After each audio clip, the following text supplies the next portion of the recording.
we're talking about is medical food, we're talking about ADHD, and we're talking about Viren, okay? And what do those three things have to do with each other? So who am I? I'm Dr. Virginia, and what I do is I help people to transform their lives by developing their mindset. And the thing that we are shifting gears on this year, this season, is mindset specifically related to a slew of mental illness focused on focus, attention, and concentration. What is Viren? Viren is a medical food. So you can only get it with a prescription from a doctor, a la someone like me, an MD or equivalent prescriber, so a person who may be a nurse practitioner, psychiatric nurse practitioner, or a PA or nurse practitioner who may not be a psychiatric nurse practitioner but still is in that realm, perhaps that area of expertise, okay? So they may not have a label, but they may do the work. So still a reputable person who can write a prescription. What are medical foods? Well, they're basically prescription labeled, prescription quality, usually supplements. Sometimes they're under the rubric of a vitamin or supplement. We're going to talk about that tonight. Basically what happens is they're in the form of a food. So they're either sprinkles that can be put on food, or they come in a powder, and it's basically like a food substance, okay? You can eat it along with food, and that makes it great. So for the people that can't take a pill, aren't so big on herbs, I love herbal medicines. I love going to my master. I have a master's level gardener who is an herbalist. She helped me to critique the chapter that I wrote from the book, The Victory Over Depressions With and Without Medicines. Since that time, of course, you probably know that I'm all about trying to find out and read as much as I can about integrative medicine and things that don't necessarily have to come from a pill per se to help you out. So you can get these things through natural substances, omega-3 fatty acids. You don't have to take a pill for it. You can go and get these by eating lots of green leafy vegetables, almonds, nuts, anything that's got a little bit of oil to it. The most important thing you can get it from is from cold water fish. So salmon, mackerel, sardines, those kinds of things will get it. So yes, nutritional psychiatry is a hot field right now. So we're learning about all those wonderful things, and it's something that I prefer because nothing is without a side effect, which brings us back again to this Viren, which is basically, it's like lipid. It's basically a medical food that's going to increase those omega-3 fatty acids and other good, healthy brain lipids. Because what is your brain? A giant lipid, guys. Your brain is mostly fat. Yay, good fats.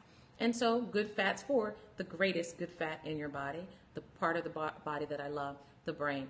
So how can this be helpful, and why are we even talking about it as it relates to ADHD and autism? Well, you may or may not know that if you have a diagnosis of ADHD, there are basically three different things that you could look at least before they came out with this medical food. Three areas that you can look at. You could either get a stimulant medication, so Adderall, Ritalin, Concerta, Quillavant, or you could get a blood pressure medicine that was going to help with hyperactivity usually, may also help with sleep at night. Sometimes people will give that at bedtime in addition to a stimulant during the day, because stimulants can cause tics. They can raise blood pressure, so it can cause high blood pressure. They can also cause, unfortunately, a little bit of sleeplessness or insomnia at bedtime, and some kids will actually lose weight when they have these stimulants on board. So sometimes we will give medicines like clonidine or guanfacine, Intuniv is the trade name for that, at bedtime, because it usually makes people sleepy, like many blood pressure medicines will. If you have cardiac issues, you absolutely have to tell your doctor, because the stimulants they actually can increase your blood pressure.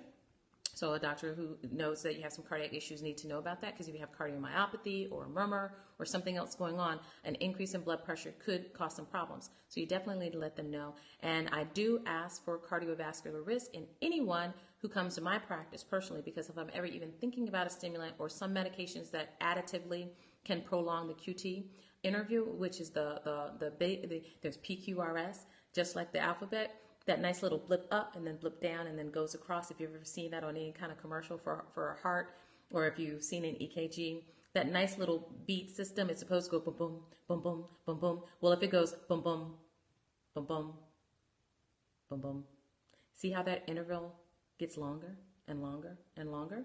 Well, certain combinations of medicines can cause that. So that's why when I have patients for the very first time, we do a cardiovascular risk assessment. Because of that, and stimulants are one of those medicines. If a person has a history of sudden family death, usually in young adults. So if a person has ADHD, they can't take a stimulant, or the blood pressure medicines are a problem for them, we go to the next line of therapy, which are the antidepressants that can help with concentration. There are two that we typically use, Strattera or atomoxetine, and Wellbutrin or bupropion. If those work, those are the ones I start out with first, typically, especially if it is an adult, for a variety of reasons. And then I go to some of the others. And if none of those work, then we're in the case where we're talking about things like medical foods, or if there's side effects. We're talking about medical foods. Byron just came out basically within the last year. What's another thing that we need to think about when we're talking about ADHD and autism? So if they co-occur, they occur together at the same time, lots of kids with autism do not tolerate stimulants. Okay? Lots of kids with autism don't necessarily have symptoms of depression. So why would I give them an antidepressant? And why would I give them a stimulant? Probably not going to do that. So what do I have left? The blood pressure medicines, guanfacine or clonidine.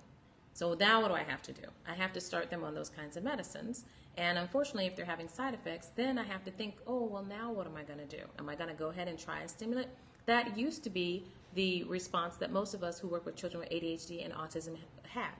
If they didn't do well on guanfacine and clonidine or had significant side effects, then we would have to go to the next step, which was going back to a stimulant and hoping that the stimulant didn't have what we call a paradoxical reaction. I hope this has been helpful for you. I hope that up until now, if this is something that you're thinking about, again, whether it's Byron for your child or for your adult loved one, or whether it's another medication that you're thinking about, hopefully you're going to do your due diligence to make sure it's something that is safe and effective.